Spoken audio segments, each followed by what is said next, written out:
Welcome back to the Lift Free and Diet Hard podcast. I'm your host, Andrew Coates. Join me along with industry leaders and friends on a quest to get more people through the gym door and eating and living healthier. Join me where evidence meets empathy while rejecting fitness industry fads and extremism. Let's begin. This one is going to be a unique and fun one. My good friend, Michael James Shaw. You are not a fitness professional in the strictest sense, like virtually all my other guests, but you're actually an actor and a writer, although fitness is a big part of your life, with a really impressive list of Internet Movie Database credits. We could start with Avengers, Infinity War, and Endgame. You're the voice of Thanos' henchman Corvus Glaive, right? That's the big one. Voice and motion capture. I did it all. And motion capture. Gotcha. Yeah. That's true. And you were also really prominent as Mercer on The Walking Dead. You've been in the shows Limitless, the show Constantine, more recently Fight Night, alongside of icons like Samuel L. Jackson, Terrence Howard, Kevin Hart, Taraji P. Henson, Don Cheadle. That was a cool one. And now, coming up right away, Twisted Metal Season 2. That's pretty impressive stuff. Yeah, man. It's good to see you on here. And you know, it's funny, when I was digging around, I realized you also had a small role in The Wire. So I remember watching that. I would have seen you on screen long before you and I were friends, right? Not even thinking about stuff like that. So, but it's great to have you on. All right. Yeah, I want to great dive to be into here. So I'm going to come back around. I want to ask a bit about your back history, but I want to start here because people love this stuff. You've got some shirtless screen time for Twisted Metal. Fitness is a huge part of your life. Were you able to go on screen in year-round shape, or do you do anything more aggressive with your training and nutrition to prepare for a role like this? Twisted Metal, man. What a journey. No, it took quite some time, and it was actually the culmination of a whole year of work.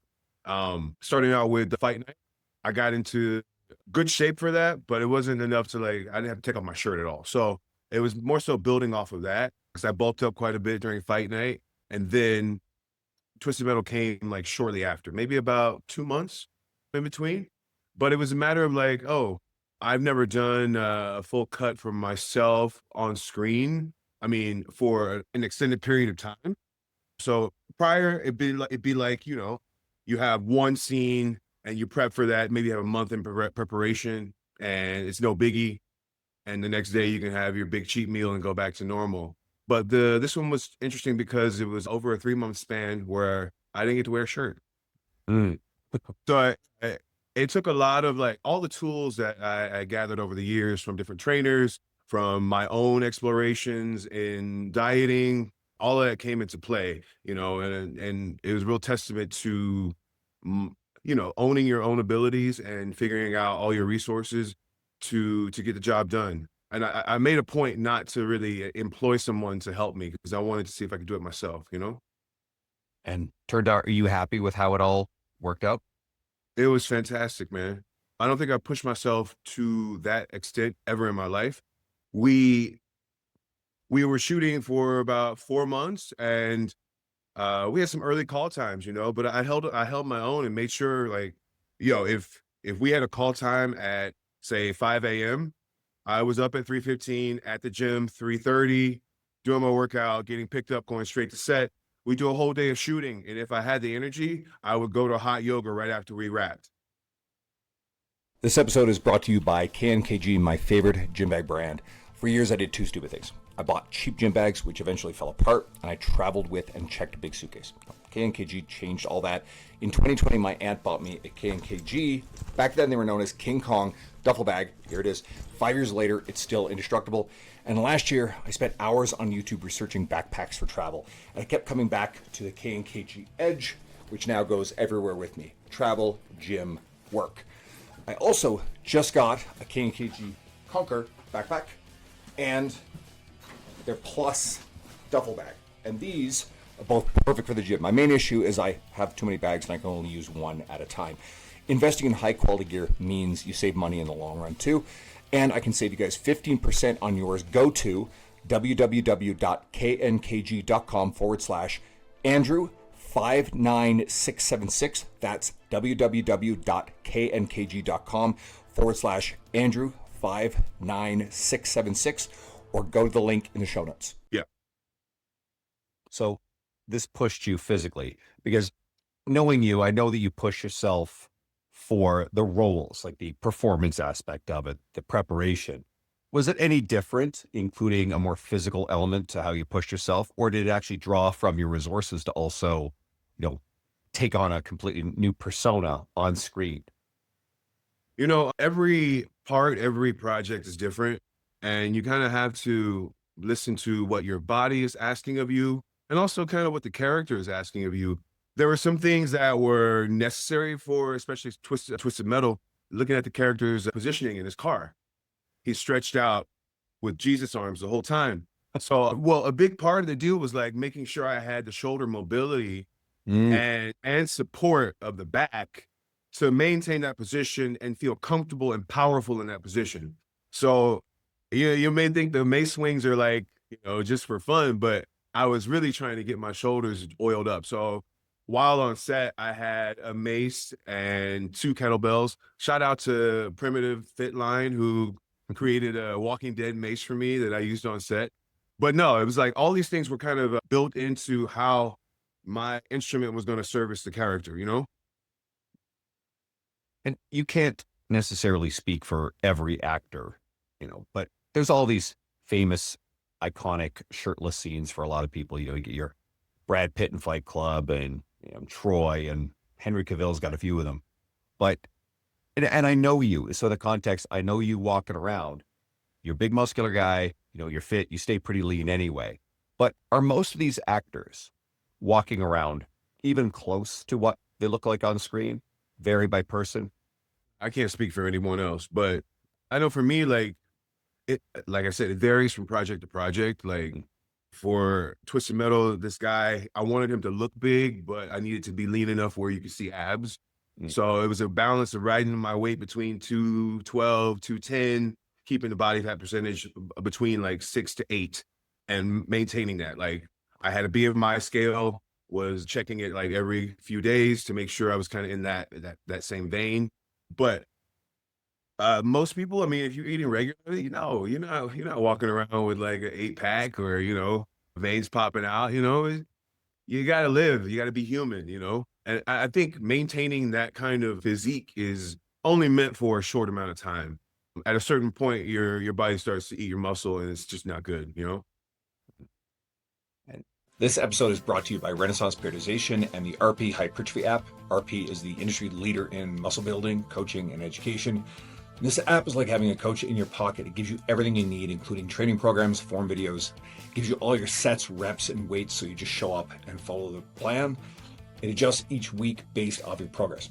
And the app was created by Dr. Mike Israetel, Nick Shaw, and the team at RP, who I've known for many years. And the entire team are incredible people who've always been supportive and generous with me, so I know their character and are easy to endorse.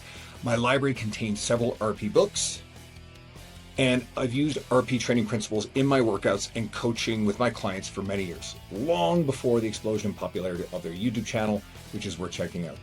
RP is the first sponsor I felt remotely comfortable endorsing after over 7 years of podcasting. And if hiring a one-on-one coach isn't for you, using the RP Hypertrophy app is the next best thing to maximize your gains and take the guesswork out of your program.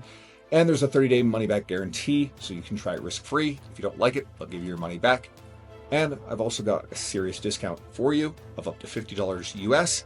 Go to rpstrength.com/coats and use the code COATSRP, or go to the link below in the show notes, and that's rpstrength.com/coats. Use the code COATSRP. I think it's generally understood that like a lot of these scenes, I think Henry Cavill talking about, I think he was in like a bathtub for one of the Witcher scenes for Geralt. And, I'm pretty sure he'd dieted pretty aggressively. I think he'd manipulated water for that scene, sodium. And then it was kind of a one and done, like you alluded to earlier, right? Which is a lot of these things versus you having to actually stay in that kind of shape for an extended period of time, which is impressive. It causes you to eat for 3 days from now, if that makes any sense. Like, so the whole process on Twisted Metal, I never ate the catering. I would cook and package my own meals, and I brought my food every day until the very end. That was really hard because, working on a set, you're there for 12 hours a day, sometimes 5, 6 days a week. And to have the prep time and then stay honest with yourself. Like I was using MyFitnessPal, logging everything as I went, making sure I had to maintain this deficit. And yeah, it was challenging because I was pretty much on social probation for most of it. I remember I met up with you at Can Fit Pro. Yep. But we were able to have like, so there are certain allowances, like I can eat sushi, I can do these things, but I won't drink. Yeah, all these kind of rules. But I don't know. I feel like you're operating at like peak. You're a monster because you're operating at peak fitness, man. It's just, it was fun. Yeah. I want to circle back to some of this stuff, but I guess this is your job. This is your career, right? So, having to put in this much effort into your physical body in many dimensions, not just its aesthetics, but the mobility side of stuff, the muscularity. That's what you're getting paid to do, especially in this particular role. Let's go back in time a little bit because I was curious about this, and I know you had some stuff you want to share about, I talked about the credits, like the writing stuff, the more obvious things to people, but, where did this all start? How did you get your start in acting, fitness? What were your big influences? What made you the man we're talking to here today? Acting and fitness aren't the same thing for me. One is in service of the other. I mean, fitness is important to me, but making art is way more at the top of the totem pole for me. And fitness kind of came about later. I mean, I was playing like high school football, and yeah, I did weightlifting in high school as well, but it wasn't programmed into me. I was just like a big, heavy power lifter. I was probably like 315 when I left high school, and I had no sense of like how to feed your body, I knew how to mass up, but no one had really taught me like, well, I knew the food groups, yes, but how to eat healthy. Coming out of high school at 315, I had to teach myself how to eat,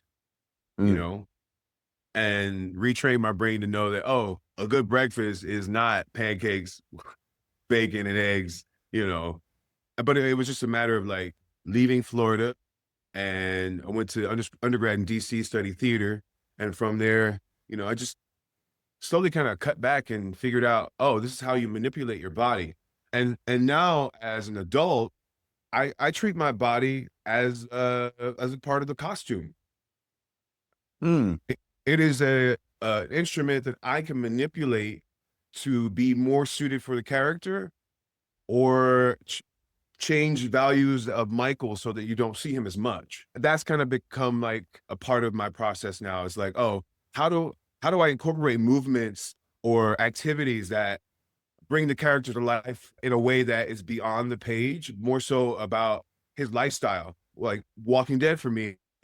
So I was doing research as ex-military, went to West Point, and the hand-to-hand combat taught is derived from the Gracie technique. So when I was working on Walking Dead, I had this inkling to like, oh, I should like start training jujitsu, blah, blah, blah. And it's kind of like just fell into my lap in a way. I was in Noonan, Georgia. We had started shooting. It'd been like maybe a month or two. And then I did a little Google search and found that there was a Gracie dojo like about 5 minutes from my house. And it took a lot of courage to actually walk in there and sign up, but probably it took another month before I actually had the guts to go in. But I feel like that adding that physicality to the process of working on the show allowed me to understand a bit more about him as a human being, coupled with my own like experience growing up as a military kid. Those two things went hand in hand, and it stuck with me. But the adding some sort of movement to, explore the character in a way that is beyond like what's written on the page has been really helpful. You alluded to like dance around there a little bit, like influence. So taking it back, and this is something I was really interested in. Who were your major influences on all this? What was your formative experience that led to, football, theater, going to school for that? That's funny. I didn't want to play football at all. I growing up in Florida, I was more of a artsy kid. Like I was drawing and like painting as I like coming out of like elementary school. But I was just husky, like huge. Like in kindergarten, I was probably 5'11", so I was taller than my teacher. Hold on. And You said kindergarten. yeah, I was probably about 5'10", something like that. I was big. I was a big kid. In kindergarten. Holy shit. All Big right. kid. By the time I hit 5th grade, I was already 250. You know what I'm saying? Like, Oh my God. yeah. So, yeah, but I was a fat kid. So I had no inkling right. for sports. But my dad, John Henry Shaw, God rest his soul, he pushed for it. Because my brother played, he played. And I remember Pee Wee football, MCYFL down in Ocala, Florida, man. I had to cut weight to even sign up because I was like 230, 240 at the time. So I had to cut weight prior to, like, you know, being able to actually play. But my dad was kind of with me throughout the whole process. And he actually went to the first couple of weeks of practice with me, like not just like hanging out. He'd be on the field with me, right next to me. I had asthma at the time. I've grown out of it, but he had the inhaler in his pocket, literally in the trenches with me throughout that whole process. And yeah, he's a great man. You know, his physique when I was growing up, my dad had an 8-pack, man. He was massive. Like, I always looked up to that, and I thought I would never attain it. And it's funny, like, years go by, and you start to figure out what you need to do for your own body. And I feel like I've gotten pretty close to the physique that he had at his peak, man. He looked like a WWE wrestler, like, just jacked. Yeah. Military man, Navy, yeah. Are there any lessons from watching him as a kid that maybe you didn't grab young, but were things that you found your way back to, borrowed from, that express themselves, not just your fitness life, but it sounds like there's an underlying discipline to all this, but the discipline to, you know, pursue your acting career and excel in it? Well, you know, when I quit football, it was my junior year of high school, I quit football. I was a D1 prospect, and I had started since varsity, but it wasn't in my soul. And when I did that, you know, dad wasn't happy, you know, but I just kept pushing. Like, I ended up going to Howard University, studying theater, did a few plays out there, then ended up going to Juilliard for grad school. And the whole time he'd make these jokes. Like, I come home for holidays after, like, doing a semester, doing like theater stuff, like mask work and, like, you know, all this movement. I'm telling mom about it. He's like, so he always be like, so you want to be like Chris Rock? You want to be like, you know, Eddie Murphy? I'm like, no, Dad. I'm an actor. I'm an actor. It's very different. But not to say that those guys aren't actors, but I'm not a comedian.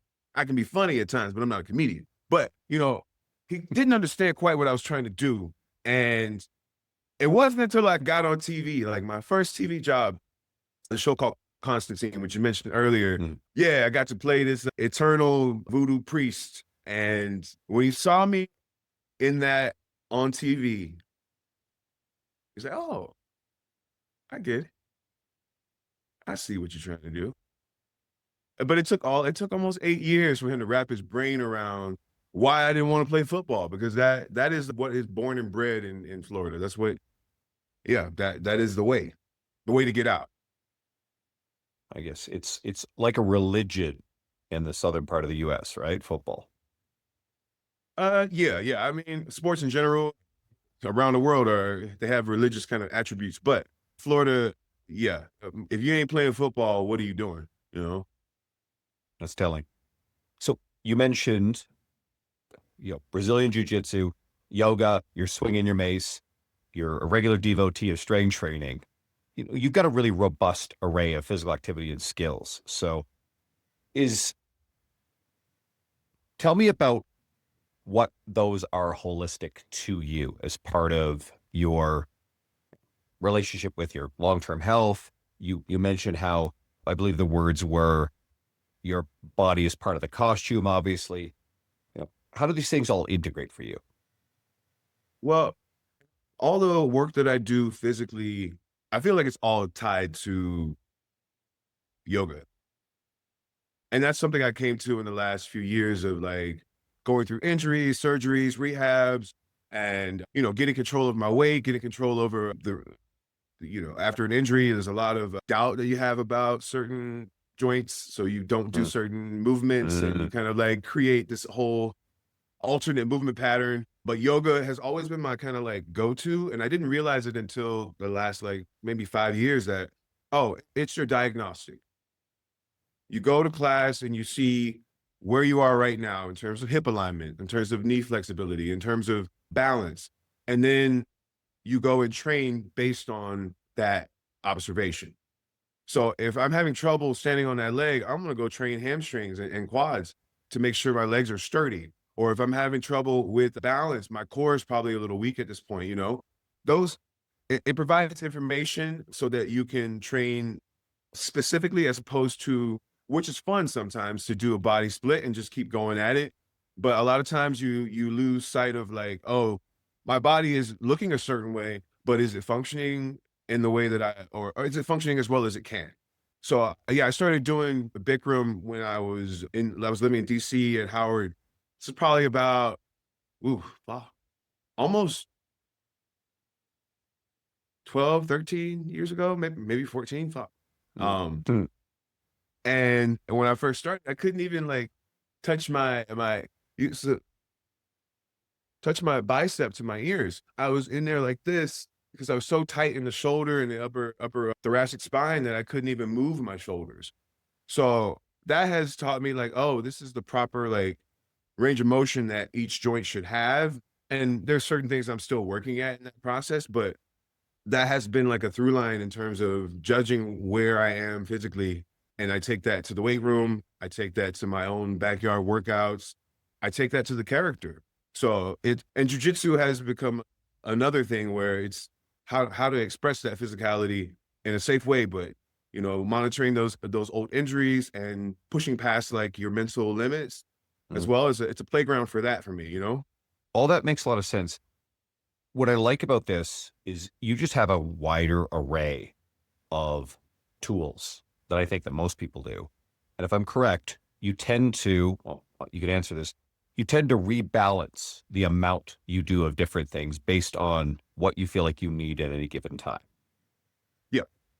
And part of that might be preparing for a role, but how much of it is for your emotional well-being, your physical health? Ooh. Because it's not just all in service of the next role. It's deeper, right? No, because I think as an artist, you spend most of your time preparing to do art. So yeah, it's all in preparation to the task. But later in life, it becomes more about just living life. And when the work comes, it comes. But I think ultimately it is in service of like bettering myself as a human, holding myself accountable. Because it's not purely for acting.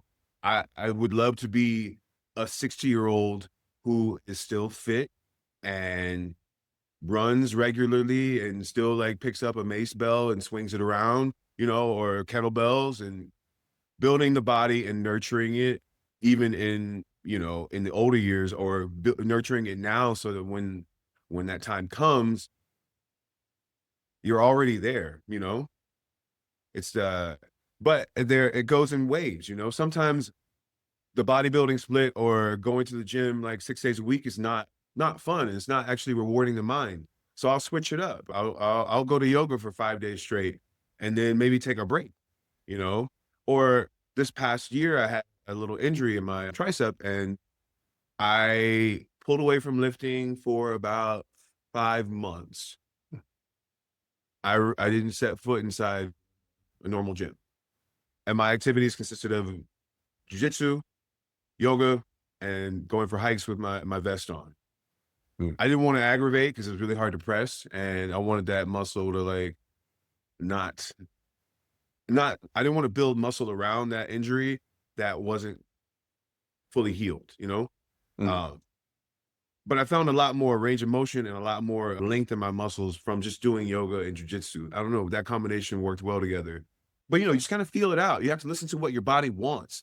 And I think that's another thing too. Like if you're chasing a physique or running after a routine I mean, each his own, that someone has prescribed to you, that's not fit for your body, your results are not going to be the best because you're not actually tuning into, oh, this is how my body moves. This is how my body responds to 10 reps as opposed to 10 reps at a high weight, 10 reps at a low weight. What are these things and how do you build something for yourself that is attuned to like what you need as opposed to someone prescribing, oh, this is how you look like this. Well, you're not going to look like that because that's not your body, you know? You can gain muscle in those areas, but yeah, that kind of specificity for me was important because I worked with a lot of trainers in the past and I've got a lot of great information from them. And it wasn't until I kind of took that leap and said, okay, I'm not going to rely on someone else to build a program for me. I'm going to figure it out myself with the information that I know and the resources I have. I mean, we have it all at our fingertips if you look at, if you just Google. But I mean, it's half the battle. Then you have to like actually do it, commit to it, A big part of Twisted Metal. So a lot of times when I choose a location to work out and I'm looking for specific equipment and I had to, sport abs the whole time. So I was like, okay, I need a GBH. If I don't have that machine, I won't be able to maintain. So every gym that I worked out at, from prepping out here, Zoo Culture, to going to Toronto, going to Good Life Fitness, actually Yep, shout out a Good Life. great public gym, and then a shout out to Fortis Fitness. They had a GBH, and that just changed the game because the ab work needed to go past a certain degree of movement for me to maintain. Because I'm a fat boy, so for me to maintain abs, I have to like really go ham on it. And you got to meet my friend Lee Boyce because he was presenting at that same thing. Yeah. And Lee works out of Fortis as well. So one of their locations. No, it's a great, great gym. So this one's always fun. How physically demanding, obviously varies by roles, but how physically demanding is your acting? You already talked about long days on set, so that's demand. And does that incorporate any stunt work whatsoever? Oh, you're talking about demanding. Acting is demanding because you have to be emotionally available. Like that's a huge part of it. We haven't talked about that. That's like the huge core of it. And then, yeah, I usually do my own stunts. It's really hard to find someone to double me. I got a homie in Atlanta that doubled me on Walking Dead and on Fight Night, but I never let him work. They'll dress him out in the suit and everything, and I was like, it's okay. I'll drive the truck. I got it, or I got it, dog. All I gotta do is fire the gun and do a dive roll. I got it.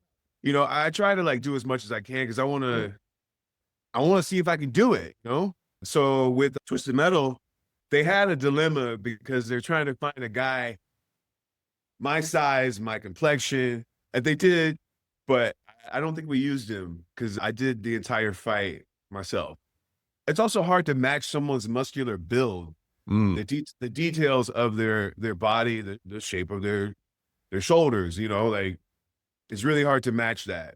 So yeah, I got in the trenches and did most of the fight work on that. Yeah, it's a good time.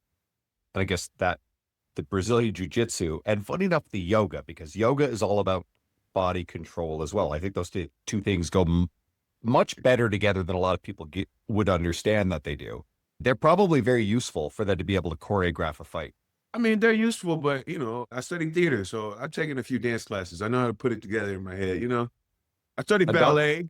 I did a little ballet, a little bit of modern and all that. It just works your brain, like mind body coordination. But all that stuff kind of plays in. How to make it look a certain way. So you have choices about how I'm going to throw a punch or how I'm going to like clothesline a guy. Yeah, it's all like kind of.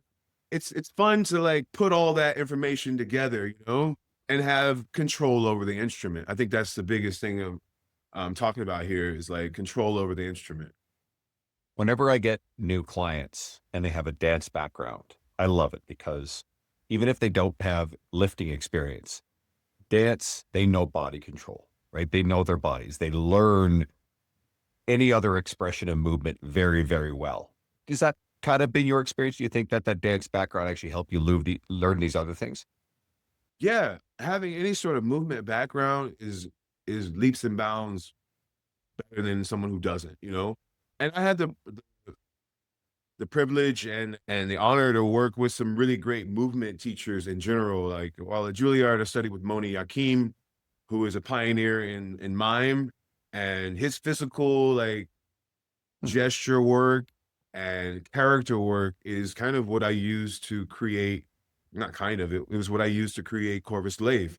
When I got the part, I literally went back to school and trained with him for a week to find his physicality, find Hmm. how he sounds, you know? I feel like all of that kind of plays into this whole thing of like, how can you use your instruments, your body, your voice, your as an actor or artist to transform into something, you know? And that awareness of how it moves, how it appears to other people, the control of how to like manipulate your body, it all kind of plays into your ability to, you know, transform into something else. But for fights and stuff and the physicality, it's always great to have some kind of background. Like that's why I work out regardless of what I'm doing, what show, I do some sort of movement before every day at work. Hmm. I'll never just show up to work straight out of bed into the chair unless something happens and I miss my workout, or I'll have kettlebells in my or kettlebells or bands in my trailer because moving the body and warming it up is so important, especially if you physically have to be in a scene, whether you're just sitting there or not, sitting there or doing a crazy fight scene or, you know, just walking down a hallway, warming up the body is key. You know, you want to just be aware of how your body is moving that day and use that. I think that's a good argument for the type of people who do their workout first in the day before then they go into whatever their work is, right? Like, while, there are a lot of unique aspects to a career in acting, I think there's probably it's still the career, it's the job, it's the thing you show up to do every day. You mentioned the kettlebells in the trailer. So chances are you're not rolling around with a Iron Paradise the way that The Rock does, right? I think that's a little bit unique, but you're obviously you travel in different sets, you're away from home a fair bit. And you also mentioned how you weren't eating from the spread to make sure that you had your nutrition under control. So, are there any underlying rules or just things that you do? You already talked about going to gyms in Toronto to maintain your physicality. Maybe that's finding a jiu-jitsu gym or a yoga studio where you are. Like, what's that? What does that look like? You know, it's funny. I had to make a choice when I first went to shoot Twisted Metal or and prep for it because I was doing jujitsu. I was training. I was also trying to do a cut, but also maintain mass. And for me personally, rolling always deflated my muscle. Hmm. Not, I don't know exactly what it was necessarily. I just would like lose all of the pump, and I was like, oh, if I'm gonna shoot in this state every day, I got to maintain my pump. And the aesthetic is right now more important than this practitioner. So I put it on hold for the time I was Hmm. shooting so that I could maintain the look and physique that I wanted, you know? Well, it's about carving out. Maybe it's the proactive things you did to find both the spaces to train in or the tools to train with, and also creating having the food, nutrition environment around you. And obviously that probably changes from location to location, city to city, because you're away from home. One of the key things for me, like when I'm going for a job or leaving town, I make sure I have a kitchen where I'm staying. Okay. Because, well, you have no control over your nutrition if you're eating out. I mean, you can make good choices, but to really have the utmost control, you need to prepare it yourself. And that was a lesson I learned maybe like 5, 6 years ago. It's just that is the tried and true way to like get results. If you are preparing your food and you are weighing it out, holding yourself accountable by logging it, and that is how you maintain. You know, I mean, it's not the only way, but for me, that's the only way I keep myself true so that I can have that cheat meal at the end of 2 weeks, you know, and not feel bad about it. But yeah, traveling is fun, you know. I mean, the whole thing is like you find the yoga studio. Like usually, if I'm going somewhere on vacation or just for work, I always look up who teaches Bikram 90 or some variant, because I know that practice for me is ritualistic. I need that. Then I look for a good gym. I'll often like just outsource to friends who are from that city and get a list from them and go check out places. But yeah, so it's just always like using your resources, to create your lifestyle you have at home in another city. That makes a lot of sense. You and I, so we're going to be going down to the Olympia weekend. So Oh yeah. anybody listening, if you want to come down to the Olympia weekend, me and Michael will be rolling around together, hanging out. And so we'll also have to like pick out a couple of gyms to go hit up. I mean, it's the Olympia, so there'll be like literally be like meatheads everywhere, right? So we'll pre-plan that. Then we have to navigate nutrition at, at the Vegas Strip, right? But we'll figure that shit out. There'll be like a mountain of protein powder down at the Olympia at the expo. And no buffets for you, right? You know what? I can put away food at a buffet. I know that the Vegas buffets aren't what they used to be. I think they've changed that a little bit, right? All right. Okay. So how do you create the physical, but also the mental space for the creativity and the writing side of stuff? Because we talk a lot about your acting roles, but you're also a writer too. Yeah, that is tricky. Right now, I am reading a couple books on, writing dialogue. I went to a workshop last week that was more so talking about finding your voice as a writer. This is not my main lane, so it's something I'm trying to develop as a muscle now. And I think that's what I'm working on at the moment, Mm. inadvertently. I have a process for, creating a character. I went through training for that.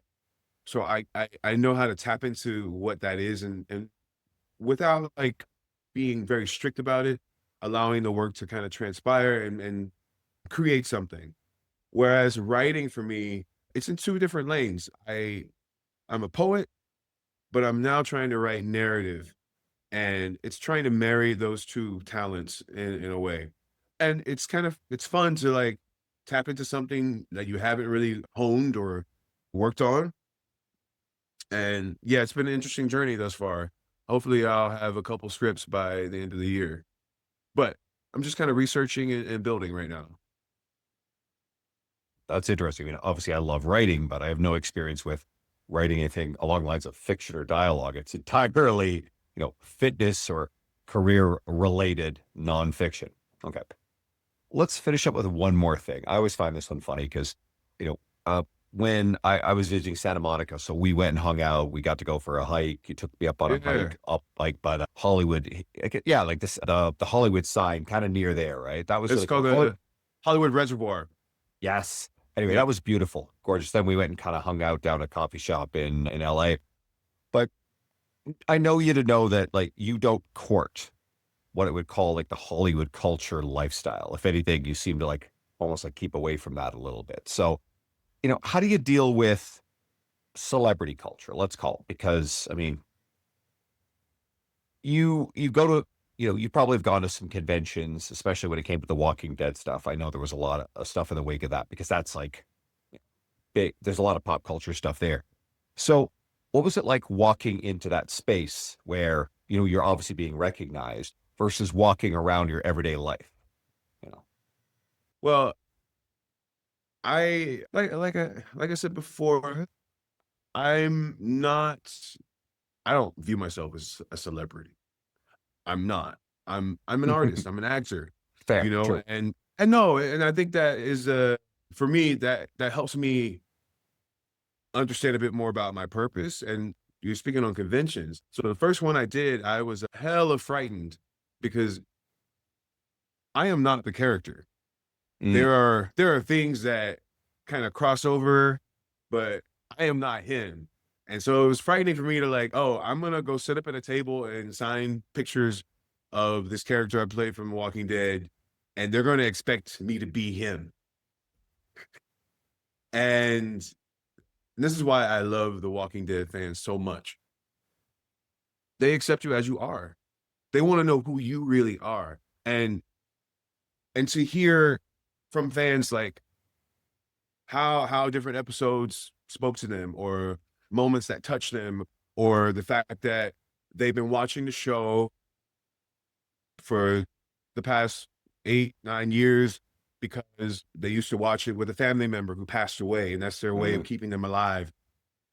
Those moments are so touching because then you realize, oh, what we're doing is bigger than just entertainment. It hits, it hits home for a lot of people. And I feel like those situations have been the most rewarding because in theater, when you finish a show, you get a round of applause. Whereas with television, it's in a void. You're sending it out there and people are getting to digest and watch and enjoy it, but you never get that feedback or that round of applause. And I feel like when I go to places like the camp events, really beautiful convention out in Georgia, I feel that love as if, okay, this is the end of the show and the audience is showing their appreciation. And I think that that kind of exchange is kind of essential because you put it out there and you hope that it's received, but you never know how much it's hitting someone or what about it that made someone like, I don't know, made them love the show even more or watch the show even more. And I think it's just beautiful to have that communication with the artist and, and the fan. Man, you hit on something there. I mean, I just think about my own experience with television and movies. I grew up, my dad owned video stores when we were younger, so Oh a yeah. lot of movies and that stuff. And I haven't been as plugged into movie and TV of recent. I don't tend to have a lot of time for it. But music's another big part of my life. And there's so much of an emotional resonance and oftentimes freezing in time of my experience with watching certain TV shows, certainly, some of this music. And, I tend to find that there are actors, there are artists who you develop a really strong, relationship with. And obviously that's a parasocial relationship almost invariably because, it's not like, every once in a while you get to literally meet someone that a good example, I got to meet when I was down in Columbus, Ohio, Richard Patrick of Filter, who's the little brother of Robert Patrick, the iconic actor of Liquid Metal, Terminator, T2 fame. And Richard was great. And, we follow each other on social media and we'll interact here. He just sent me a message yesterday. They got a new song out, right? So he just like shoots this thing my way, right? Anyway, I love their stuff. But that being said, like I've been a fan of Filter for 30 years. And I can remember I was listening to one of their songs and it brought me back to a time with a specific video game I used to play 25 years ago, right? That's how strong that emotional relationship is. So it makes sense to me that people are going to frame these things. And you remember the people who you watch these shows with, right? Someone you were in a relationship with in the past, or again, family. So I hadn't even thought about it that way. So I think that's pretty powerful stuff. And that's a good place to leave off. So people can go follow you on Instagram at MJS. Let's see, MJ Shaw, Nuff. Yeah. Yeah. So there we go. Interesting story about that. So I had a Yeah. music teacher at Juilliard who always used to call me. I walk in the room, she's like, "Oh, it's Shaw Nuff," and I thought she was talking about The Last Dragon. Come to find out, years later, I ended up like curating my own record collection, and while out here, I found this as a composer from the 1930s, 40s. He was a band leader named Shaw Nuff. So the whole time I thought the reference was something else, but it was actually a jazz band leader, MJ Shaw Nuff. It's funny because like I get tangled up because like the word Sean is in there. That's not your name. So it's like, but yeah, MJ Shaw Nuff. And anybody wants to follow you and you post a lot of stuff, a lot of the mace swinging, kettlebell stuff, like a lot of your workouts will be, especially in your story. And I can just follow what you're doing with your career, which has been fun. Thank you for having me. Oh, my pleasure. And I mean, like with anybody who's more entrenched in the fitness industry, usually they have other resources, but I guess you just want to direct people to go watch the stuff you're doing, right? So where can they watch Twisted Metal? You can watch Twisted Metal on Peacock. Okay. So where do we get Peacock? Is that a streaming service? Because that's new to me. Oh, really? Oh, yeah. Well, it may be different in Canada. Yeah. But in the US, Peacock is a streaming service. So yeah, just download and sign up and enjoy it. Beautiful. All right. I hope you guys all check it out. And, if you've already actually seen Michael on any of the old stuff, I actually would love to hear from you. Be like, if you recognize him from The Walking Dead. And thank you for taking the time, my friends, and everybody tuning in. I hope you guys enjoyed this, different kind of episode. I've got a few of these hopefully planned down the road with, a few figures who fitness is part of their life, but they're not traditional fitness professionals. So thanks guys for tuning in. I appreciate you guys.